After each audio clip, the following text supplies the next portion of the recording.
So last week we finished our discussion on the woman at the well. You can go back. It was about the last 2 or 3 episodes. We were discussing that. Now we're going to move on to just another miracle of Jesus, but specifically the encounter that he had with the people that he was around. If you haven't, take a minute, go back to the last episode and check it out just so you can sort of see some of the context. But essentially, we talked about what do you do with your faith after you've received Christ? Do we just keep our faith and we're just like, okay, well, I'm saved now, don't worry about anything else? Or do we go out and tell people about Jesus? Today, we're going to continue in chapter 4. We're going to complete this chapter. We're going to start in verse 43. After the 2 days, he went forth from there into Galilee. For Jesus himself testified that a prophet has no honor in his own country. So when he came to Galilee, the Galileans received him, having seen all the things that he did in Jerusalem at the feast, for they themselves also went to the feast.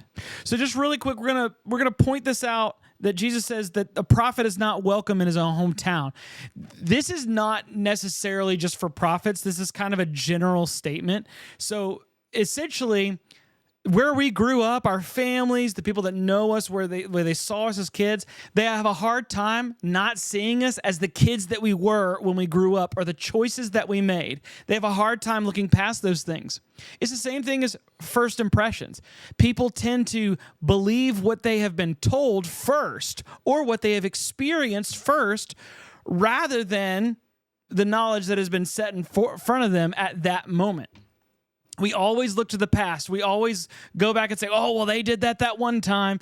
You know, we tend to hold things against people. Now, I'm not saying that Jesus did anything wrong. What I'm saying is that when people see you as a child, it's going to be hard for them not to see you as a child or that guy that I grew up with or whatever. Often people are more respected by strangers than people who saw you grow up. Now, this is not always the case. This is just generally true. You kind of see them as the same person as they always were, and it's very hard to see the change because we don't necessarily want to. We don't really like change. We might say that we do, and we do in some respects, but we want things to stay the same. It's like watching, new Batmans. They've done different Batman films for years, and they've changed. And most of the time, the one that you grew up with is your favorite Batman. For example, I grew up in the 90s. My favorite Batman is going to be from the animated series, which was Kevin Conroy.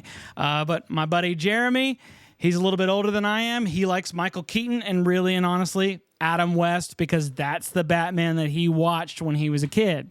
It didn't come out when he was a kid, but he watched it when he was a kid. So that's his favorite. As we see other Batmans, and they're just not the same as that one that we saw, the first one that we saw, we struggle trying to reconcile that. Now, you might like other ones better or differently or whatever, but the point is, we don't necessarily like that change. We like to see what we've always seen. And even if it's been proven to us, hey, this is actually better, or this is different, or this person's changed, we still don't want to accept it. I don't know about you, but I've encountered people that you'll explain something to them. You'll say, hey, A, B, and C, and D, and they'll just keep believing what they believed before, even though they've been proven differently.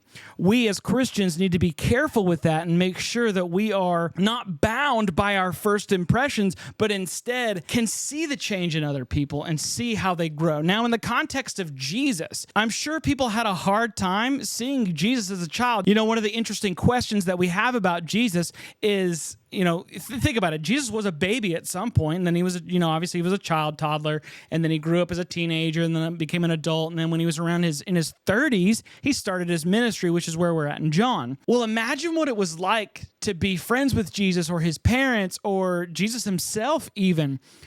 When did Jesus know that he was the Messiah? When did he cognitively understand when that happened? We don't really know. We just know that he is, and he knows that he is. But as far as the past, we're not really that sure. Imagine what it was like seeing him grow up. I'm not saying that he sinned or did anything wrong, but he was still a child. That's my buddy. Like, I can't imagine him changing so much. How is it that he's the guy that I hung out with and I grew up with, and now he's the Messiah? That's essentially what Jesus means when he says a prophet is not welcome in his hometown. Now let's move on to verse 46, and we're going to flesh out what happened with this miracle that he's going to perform. Therefore, he came again to Cana of Galilee, where he had made the water wine. And there was a royal official whose son was sick at Capernaum. When he heard that Jesus had come out to Judea into Galilee, he went to him and was imploring him to come down and heal his son, for he was at the point of death. So Jesus said to him, "Unless you people see signs and wonders, you simply will not believe." Now let's talk about this for a second. So Jesus seems to have a problem with wanting to show signs. And he's saying, hey, you won't believe. But this soldier does. But he knows the hearts of these other people. And these people were too attached to signs. They wanted Jesus to show them. And often we want signs from God. Now, I'm going to talk about this in a second, but signs are different than evidence, okay? We have evidence. Some people are asking for signs, like an outrageous miracle, like, Lord, make all the stars in the sky, cross paths or something. Let me see a shooting star and I'll believe that you exist. Something silly like that. We should absolutely never require a sign from God. Now, that's basically questioning God. Now, I don't know about you, but when I was growing up, I was told absolutely never question God. You should never ask why. You should only just have faith, and that's it. And there's some truth to that. You should absolutely have faith. But it's okay to question and say, why is that? I tell this with my children. So often when I ask my kids to do something, they'll say, why? And the problem with the way they're doing it is the disrespect that they're showing while asking why. Do we answer their questions? Yes. But usually they're asking why because their obedience is contingent on the reason why. That's a problem, and that's not how we should be when we're addressing God. Our why should be for knowledge, for understanding. And guess what? This is what you should really know. You can ask God why, but he does not owe you an answer. We could look at Job, and Job, in the end, he asks God, why? Why did all this stuff happen to me? And God says, I'm not going to tell you. So like I said, there's nothing wrong with asking why, but it needs to be done respectfully. It needs to be done to grow in our knowledge, to say, Lord, I just want to understand, but your grace is sufficient for me. I don't need to know. It's okay. There's lots of questions that we have as Christians. There's a lot of difficult things in the Bible that a lot of times we have to reconcile. Essentially what Jesus is saying here is trust in grace, not in signs. Pray, fast, seek after God, read your Bibles. So let's talk about signs versus evidence, because I will tell you right now, we have plenty of evidence for, one, there is a God, and two, the resurrection of Jesus. So a sign would be like asking God, hey, Lord, make an eclipse or make it rain like right now, and I'll believe that you're real, or I'll believe that Jesus resurrected from the dead. Stuff like that. That's not what we're supposed to be doing. We should rely on faith. He doesn't want us to see. He wants us to believe him. Now, evidence, a lot of people believe that Christianity is a blind faith, but it's not. We actually have evidence. We actually have a reason to believe. Let me just explain something. So, for example, you sit in a chair and you don't question that chair is going to hold you up or not, right? Do you just blindly sit in a chair? No. But you also don't necessarily examine it up close. You're like, okay, are the screws in? Is this there? Is this joinery good? Is this straight? Let's push on it real quick just to check. No, we don't do that. But we know what a chair looks like. We've seen it before. It looks sturdy, and quickly in our minds, we reason that chair is safe, and then we sit in it by faith. but it's not blind faith, it's reasonable faith. Okay, so now let's take this with Jesus. I'm just going to give you one example. We're not going to go into all the proofs of the resurrection and whatnot. There's a guy named Gary Habermas. He talks about his minimal facts argument. It's excellent. Go look it up. I'll leave a link into the description that'll explain sort of the minimal facts, and maybe one day I'll do a video about it. Here's some of the facts. The disciples believed, this is outside evidence from the Bible. The disciples believed that Jesus was the Messiah, and they followed him.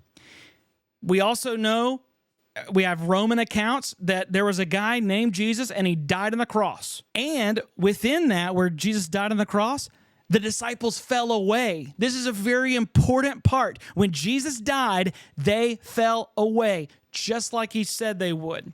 Look, if they never lost their faith, if they were like consistent all the way through, they would have just been fanatics. They'd be like, oh, they stole the body, and they were just like, oh yeah, he's totally the Messiah. But instead, they fled for their lives. They didn't want to die. They denied Jesus. They didn't want to be associated with him. But then they believed again. So they went from belief to not believing to believing again. And then when they believed the second time, they believed so much that they even died for their faith. They died because they believed Jesus died on the cross. These are facts they're in the Bible, but they're supported outside of the Bible as well. And there's several other facts that we could use that can prove the resurrection of Jesus beyond reasonable doubt. Notice I didn't say empirically, because anytime you're dealing with historical evidence, you're not looking at anything empirically. You're using historical evidence, but it can be done beyond reasonable doubt. And maybe I'll do that here in a later video, probably when we get around to the resurrection of Jesus in John. Okay, so right before we get to this next part in verse 49, just understand something. So Capernaum and Cana. Okay, so the soldier that we're talking about, he's from Capernaum, and that is where his kid is. And Cana is in a completely different location. It's about a 5-hour walk away. So it's a decent amount of time for the soldier to walk back to check on his son, which is really cool. Let's talk about this here in verse 49. Let's check this out. The royal official said to him, "Sir, come down before my child dies." Jesus said to him, "Go, your son lives." The man believed the word that Jesus spoke to him and started off. As he was going down, his slaves met him, saying that his son was living. So he inquired of them the hour when he began to get better. Then they said to him, "Yesterday at the 7th hour, the fever left him." So the father knew that it was the hour in which Jesus said to him, "Your son lives." And he himself believed, and his whole household. This is again a second sign that Jesus performed when he had come out of Judea into Galilee. This is a really cool section because basically Jesus says, "Go, your son is healed." Now, the faith that the man had, I want to show this to you because a lot of people don't understand exactly what we're supposed to believe. We're supposed to believe God. We believe the promises of God. If he says, hey, I'm going to do something, then we believe it. Go back to Abraham. It says Abraham believed God and it was credited him as righteousness. Well, what did he believe? He believed that he would have a son. And through his son, through his seed, all nations would be blessed by God. The soldier believed what Jesus said. He had no idea that his son was actually living, but he had evidence because he knew who Jesus was. He had heard about Jesus, and he says, you know what? I'm going to believe this guy. He's got to be the Messiah. I'm going to believe him. Now, again, let's look at this official. His son is dying, and some guy that he just met says his son lives, and he's 5 hours away. No touching, no seeing, nothing. But he goes home, and one of his slaves meets him and says, hey, your son is living. And he says, now when did that happen? He just wanted to check. And it was right when Jesus said it. That is incredible. Not only that Jesus was able to heal somebody from so far away, that shows the power that he has over disease, over death, but it also shows the faith of the official, that he believed Jesus, and we believe him as well. What do we believe? We believe that God can, will, and does save us. He forgives us completely of our sin. There's nothing that I can do to earn my salvation. There's nothing that I can do to lose my salvation. My salvation is from God and God alone. It is completely on him. All I do is believe him. I know that's what he said. That's what his scripture says. I believe him. It's as simple as that. That is what we are supposed to do. But guys, remember, it's not blind faith. It's reasonable faith. We have reason to believe, just like the man did. It wasn't just some random dude. He had heard about things. He needed to believe. He wanted to believe, and thus he did. And that's all I have. See you guys next week.